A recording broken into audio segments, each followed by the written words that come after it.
Bob Thorne. I'm Hello, how are you? having a little interview with Mr. Neil Grimaldi, correct? Yes, sir. And Mr. Grimaldi had been a district attorney in New York State, and he's wanting to run for political office, and he has a number of good observations on the political situation in this country and in New York City. And I'm going to let him just start talking right now and say whatever you want to say. Hello, my name is Neil Grimaldi. I'm a reverend and interfaith minister. I've written 2 books, A Guide to Life and A Book of God. My position is to be a universal wisdom. My platform is different than all of the other candidates because I seek to have a more perfect world and seek it by having a more perfect educational system. Mr. Obama and the past presidents, recent presidents, put the emphasis on reading and math with tremendous pressure on teachers. My school system, if I was elected and able to put it forth, would be to perfect children. Jesus said, "Be perfect as your heavenly Father is perfect."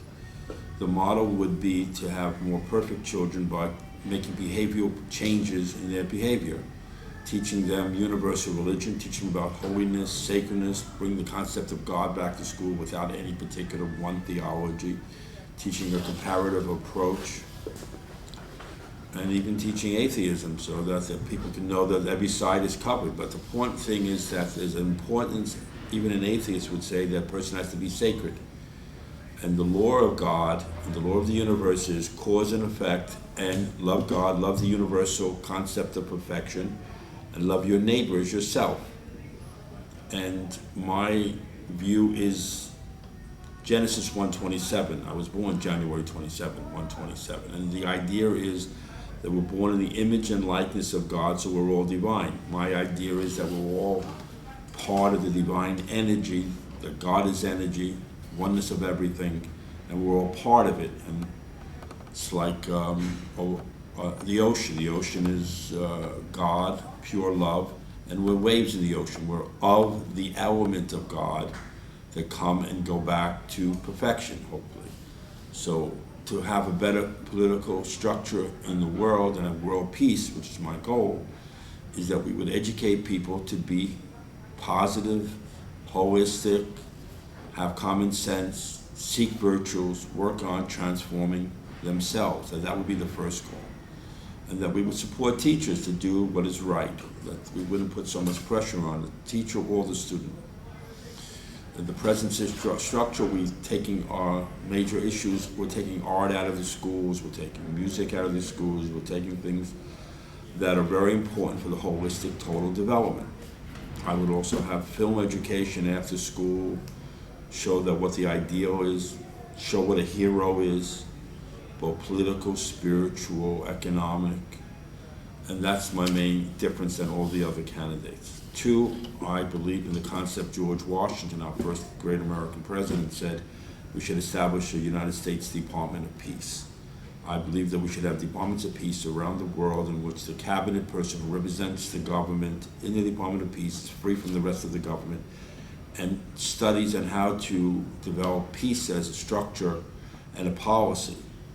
My policy then, other than programs from Department of Peace that other senators and congressmen have put forth, is that I would set up a local model that we'd have in schools. We would have a model whereby there'd be a program for peace where great professionals in the community or just people who have thoughts and ideas and want to express it and teach it would have an opportunity to teach in the school, and that we would also then have the opportunity to learn from each other and socialize with each other so that it would develop a better interrelationship with other people. A third different idea that I have than other candidates is that I would be very tough on the Arabic radical state. I don't believe, even though I am for peace, we can allow people who threaten peace and are so against the structure of a world, and we can't allow such people to exist and teach such radical and fundamentalist beliefs. Book on Islam and Islam of peace, and how my concept is different than their concept, which is Muhammad's concept, which is that we should follow the Torah, we should follow the words of God, and we should follow the words of the Prophet. And the emphasis is on love, and the emphasis on brotherhood, the emphasis should be on spiritual development, on meditation. I believe that every school should have meditation. I think we need to get to the inner quality of individuals. So even though I am for peace, I am for very strong enforcement of law and order in the world. I'm also against the use by the government of preventing drug companies from preventing the government from negotiating with drug companies. I think we need to have a more positive and better health program and a cheaper health program. I believe in a one-payer situation where everybody's covered. I also am for reducing cost of government. I believe that we have to stop wasting our money. We're at $20 trillion. I believe in a balanced budget. I believe we should get away with, stop giving away monies to people that don't deserve it. I believe in that a person goes to jail, they have a financial obligation to pay it back. I don't believe foreigners who are not citizens should have a free grammar school and high school. If they can't afford it, they have an obligation to pay it back. I believe we should have one house legislatures throughout the country. I think we should do away with the United States Senate. It's not based on one man, one vote, one person, one vote. I think it's very important that we get down to simple government. I think the people should have, like they do in certain states, referendums and ability to put the issues on the table. I think we need constitutional changes. I think the president should be elected by direct vote. I fought for many years in political reform. It's so difficult for people to get on a ballot, and it's so easy for judges and politicians to throw viable candidates off the ballot. I believe that what they do in New Hampshire is correct. I think we should pay a simple fee, maybe $1,000, and you'll be on the ballot. I think the television stations should allow candidates, like they do in New York, to be able to debate free. I believe that there needs to be a major change in this country. I mean, a major change in the quality of people and the programs in this country. And I would be a very unique president. I'm a reverend. I've studied every religion, practiced every religion so that I would understand it. I believe in peace. I believe in the holistic development of people. I believe in building new cities. I believe in the politics of love. I believe that we should have to induce greater love among all people through our educational system and our policies, our programs, and our economic structures, and our corporations. Some countries like Japan, there's a greater civility between people. I would also add 3 national television networks that would be free. People would be able to get a free education who are poor by being able to program into our network. We would have the top professors teaching the top courses. And if you didn't want a program, there'd be a greater educational awareness and education for everyone. I would also help teach Spanish people English through the networks. We'd have a Spanish-English network and an English-Spanish network in which people would learn to speak a foreign language easier. I also believe that we should have a national, greater educational network for news like the BBC. I don't think there's anything like the BBC in the United States. We have cable, but it's too prejudicial. I think we need to have an independent awareness of what's going on in the world. I'm totally opposed to any child dying of hunger. I would make that one of my first priorities, to do everything possible so no child dies of hunger anywhere in the United States or in the world. I would have programs so that we'd have better education of morality, but we would also have programs where people would learn to take care of each other. I would ask churches to be more involved in peace in the programs and in the economic development of people and maintaining that level of dignity. I believe that everyone is divine, so we have to deal with everybody's divine. Our justice system needs a radical change. I would have more legal experience than any other president in history.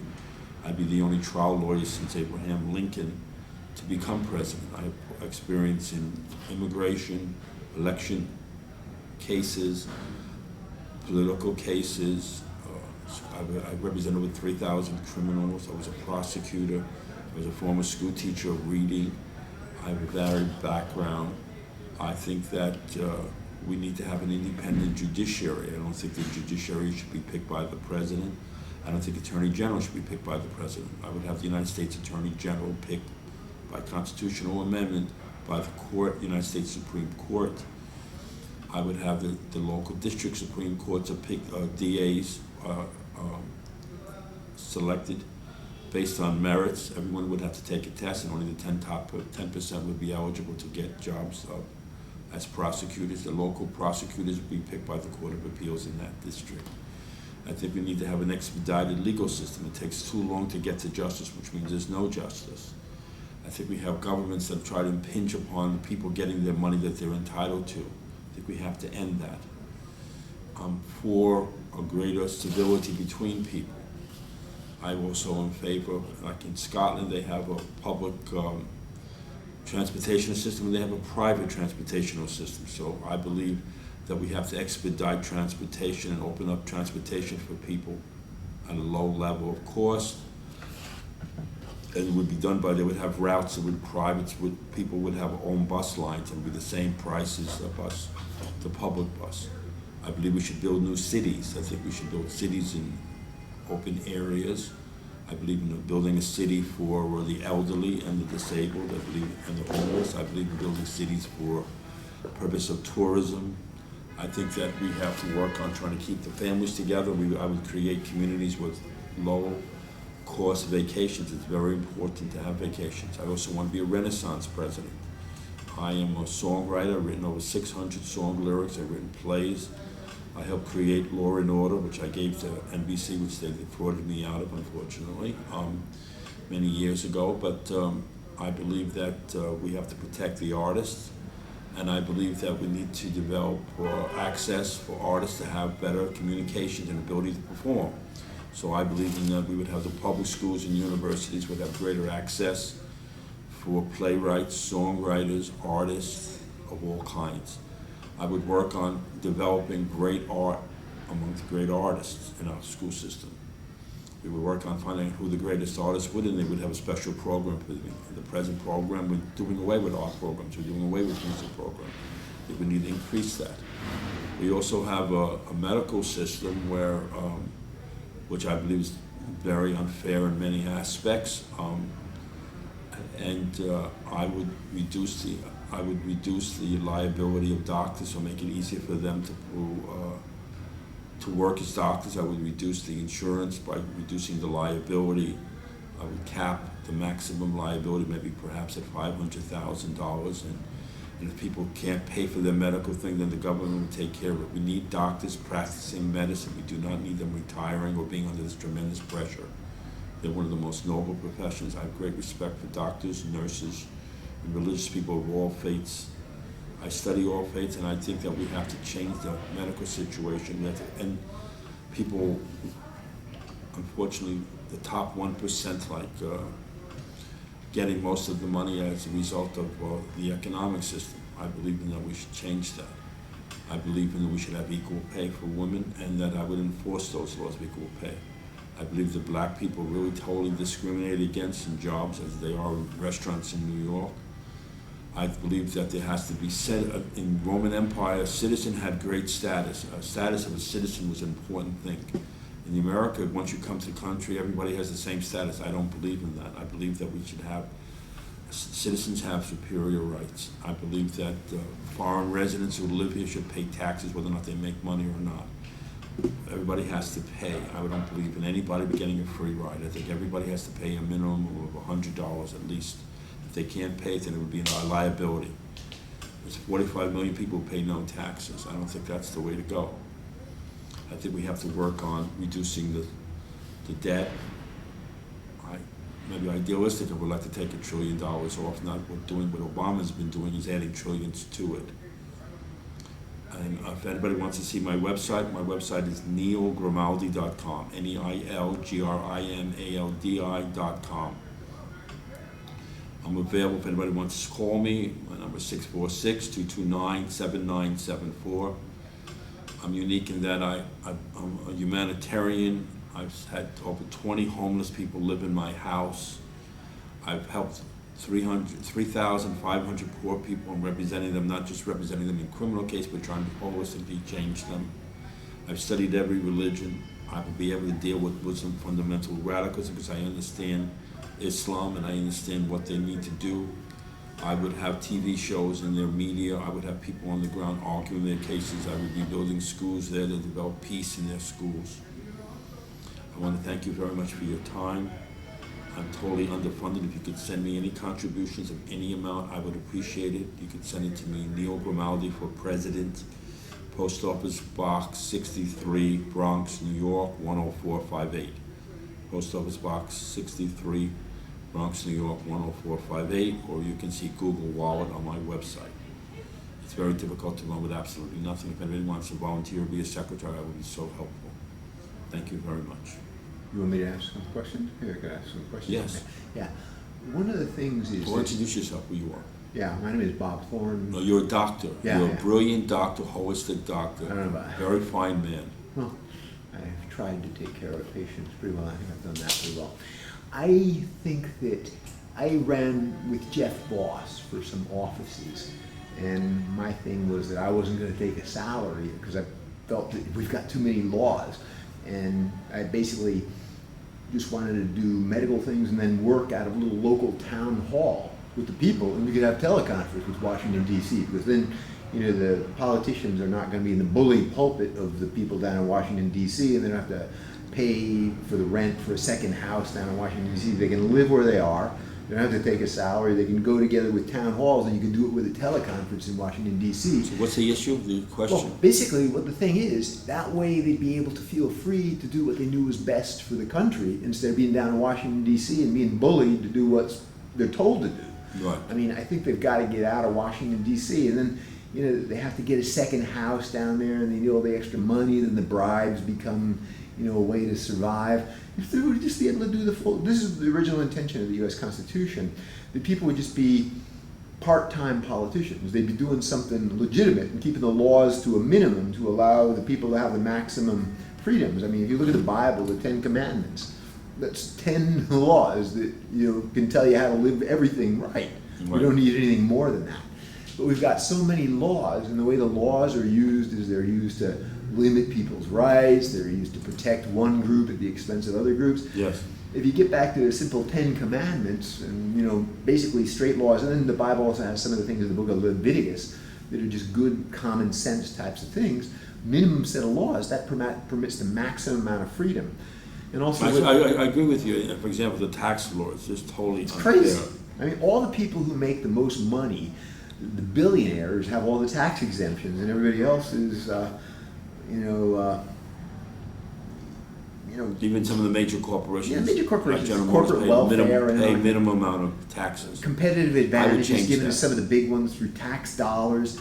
We're living. We also have a lot of money. These corporations abroad. We want to bring them back. We have a lot of individuals who put money in on islands for not paying taxes. We need to bring the money back and use the money for people. Yeah, but we've got a form of corporate welfare where taxpayer dollars are going for the welfare of some of the big corporations. This is what was happening, that they needed the Sherman antitrust laws because there were certain monopolies that were just monopolizing everything in the country, and all the other people were being forced out of business with the railroads and all these types of things like that because certain very powerful billionaires, you know, had the money and they could say, we're going to have a monopoly on it. And monopolies are bad.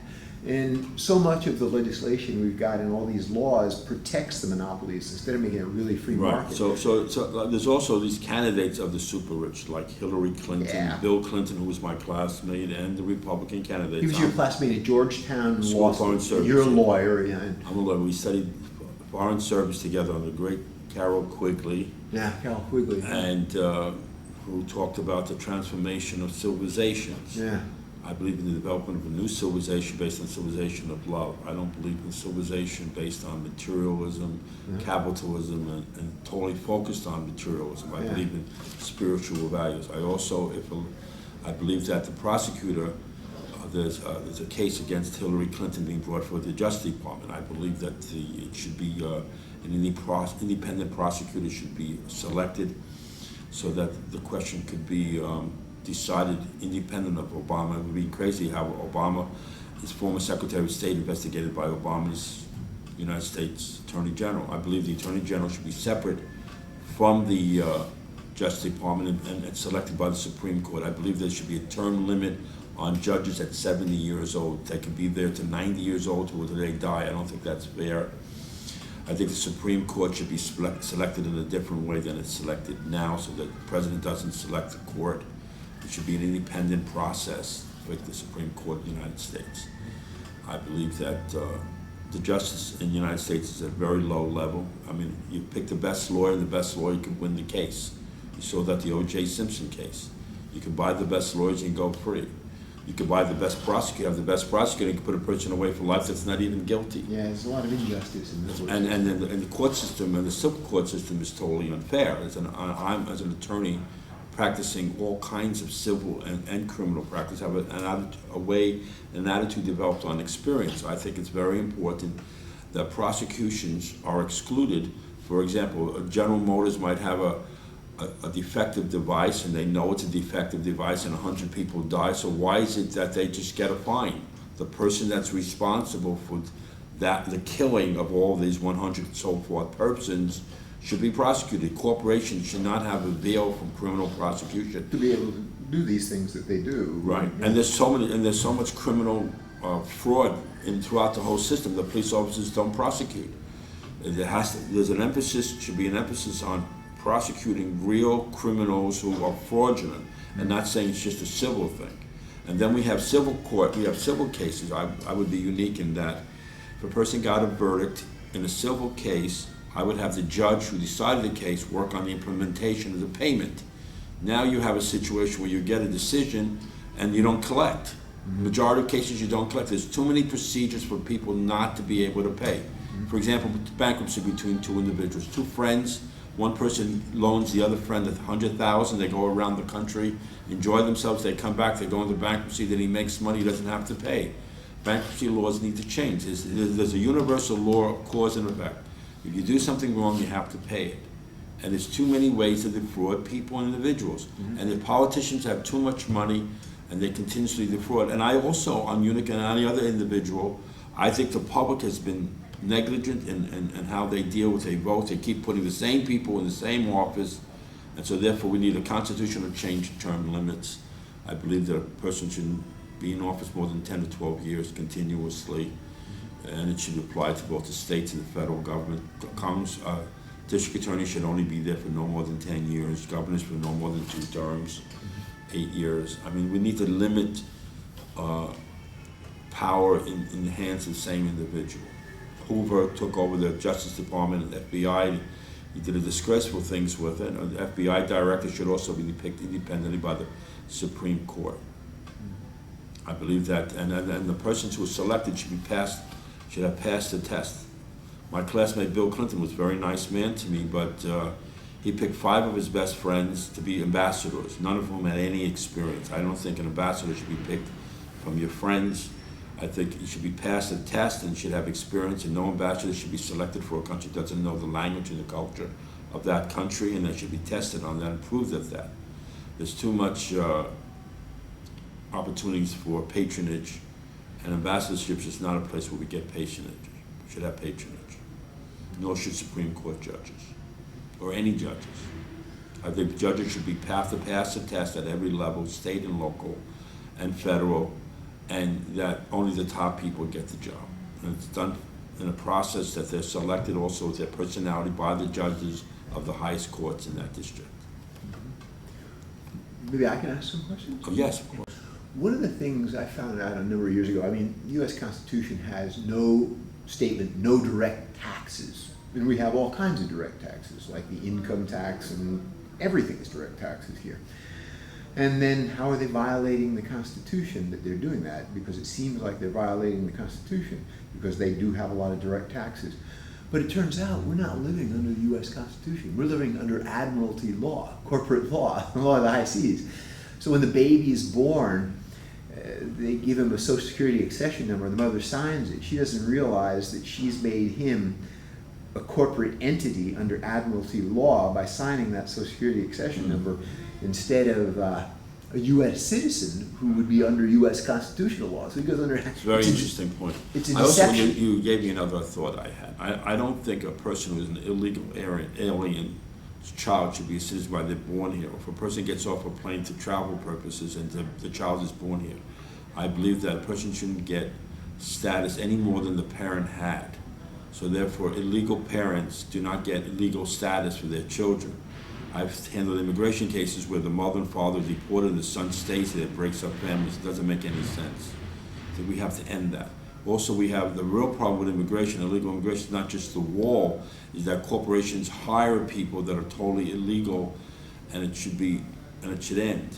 And there should be enforcement of laws against them so that they don't just hire illegals. Mm-hmm. And also we have all these people in New York who do very illicit things, mm-hmm. who are in fact shouldn't be tax-free status. Mm-hmm. I also don't think that we should prosecute Johns for prostitution. I think we've now made it legal for homosexuals to have a marriage between individuals.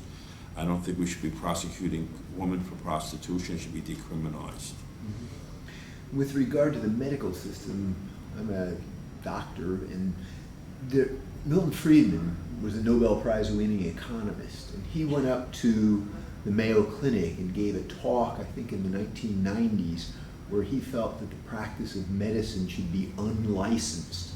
And I thought that was actually a very good idea, because they're using the licensure issue to control doctors, and there are all kinds of things that doctors, if they try to do certain things that work, that are not going to make big pharmaceutical companies a lot of money, those doctors get into a lot of trouble. I went to an alternative cancer conference out in Los Angeles, Sheraton, last year. Sheraton Universal Hotel is where they had it.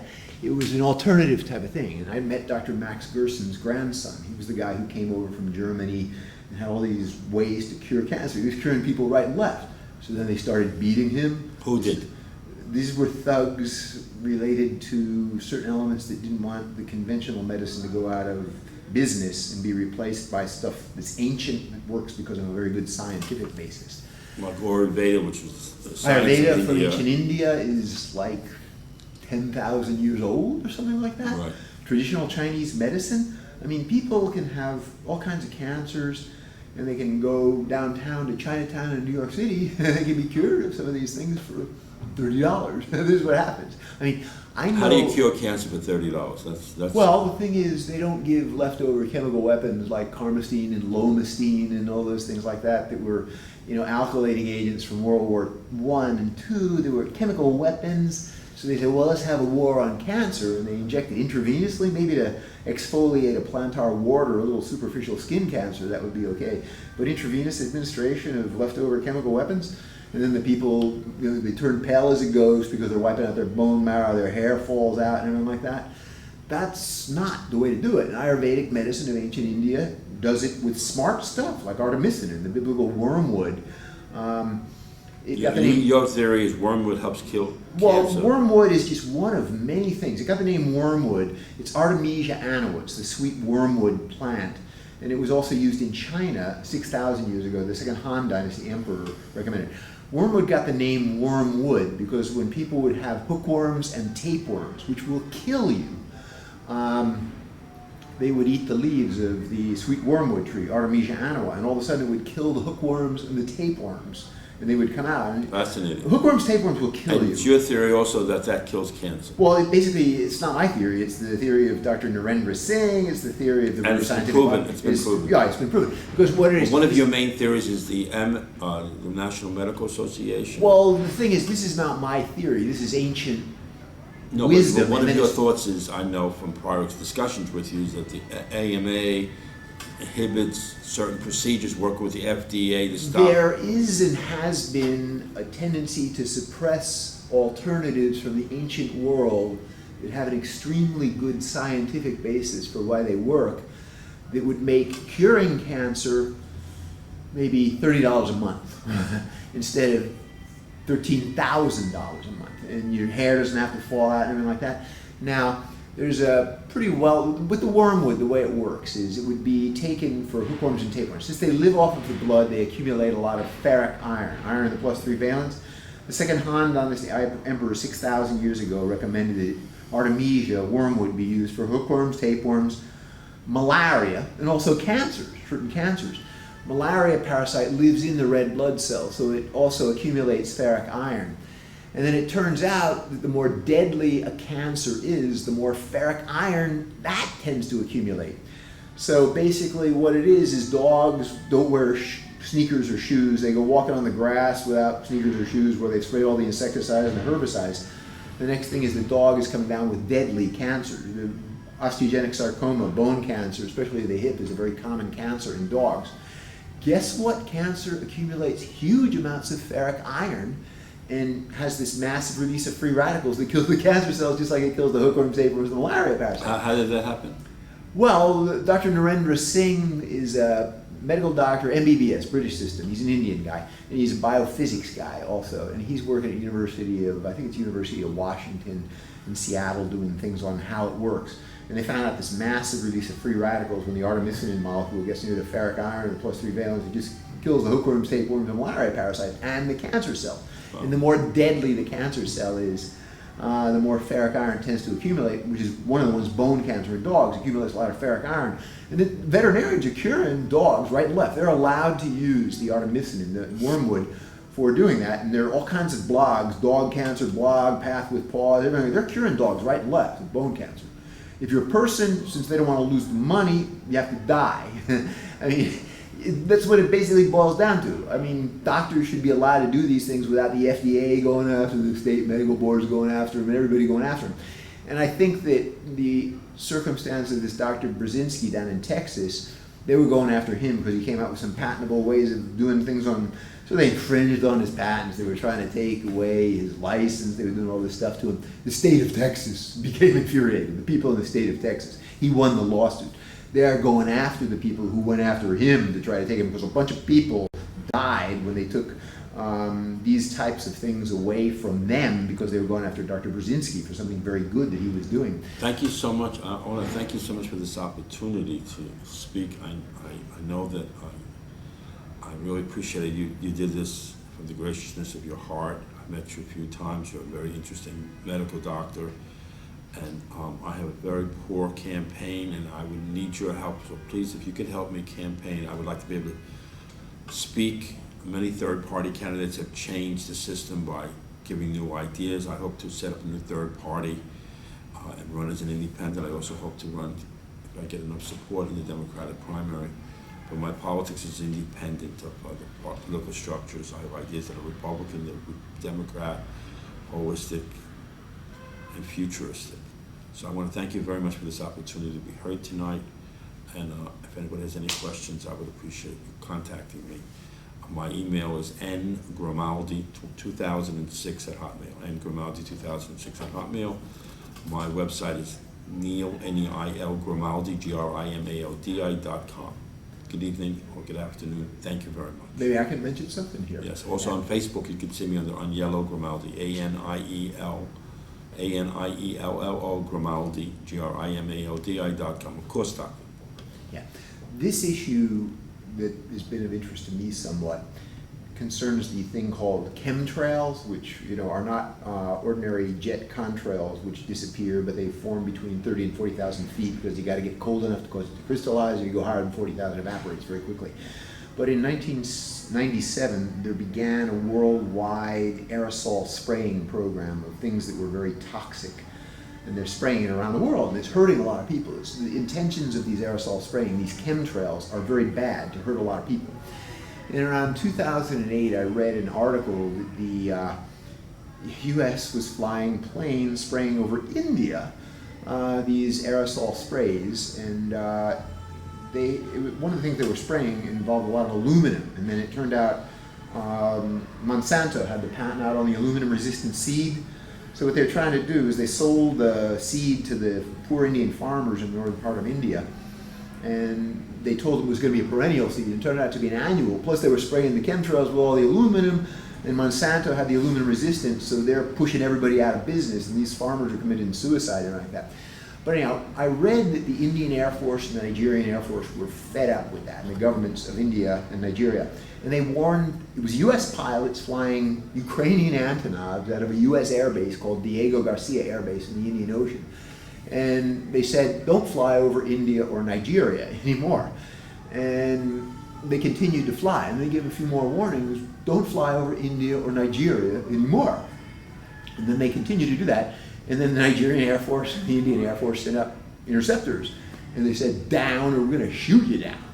And they realized that this was pretty serious business, and then they were saying, well, we're going to ignore that, and they say, you have 40 seconds and we will fire the missiles and everything like that. And then finally they were in frantic contact with Diego Garcia Air Base, and they said, just land, they're going to shoot you out of the air, they're telling you they're going to fire those missiles. And so they land, they stuck them in jail for about 6 months in Nigeria and in India. And then they told them, you ever fly over again, you're not getting any warning, we're going to shoot you right out of the air. Now, I didn't know whether to believe that, but about 4 or 5 years ago, I was over in India for about 3 months. And it turned out there was a wing commander. He was an electrical engineer, and Wing Commander Dana Singh. He'd been a colonel in the Indian Air Force and a pilot, a MiG-27 pilot, and I asked him if that was true. He said, yeah, that's what they did. So it was true, this article that I had read. So they don't fly over India anymore, or Nigeria. And the first thing I noticed when we landed in Bangalore very early in the morning was the moon was like the moon in the Tarzan movies, a big clear moon, not one of these bogged out, chemtrailed over moons. And the sunsets were very pretty, the bright orange thing you used to see before they began doing all this chemtrail spraying. And they're continuing to spray the chemtrails over the United States. They don't do it over India anymore because they're going to be shot out of the air if they do. And they don't do it over Nigeria anymore because they're going to be shot out of the air if they do. And I did go down to Kerala, which is the southern part of India, which is really beautiful. And there's this airport called Trivandrum, which is one of the most beautiful airports. You've seen Trivandrum, haven't you? We have an Indian yogi here who was a former client of mine. He's a very great man, Dilip Chi, who in fact is from Kerala. It's sort of interesting. He doesn't even know that this gentleman's talking to me. He's got the guy from Kerala next to him. Kerala is a beautiful area. And Trivandrum Airport is Mr. Dilip Chi, would you want to say something about Kerala or your country? Or anyhow, I think we ought to terminate, if you don't mind. I want to thank you so much. Yeah, sure.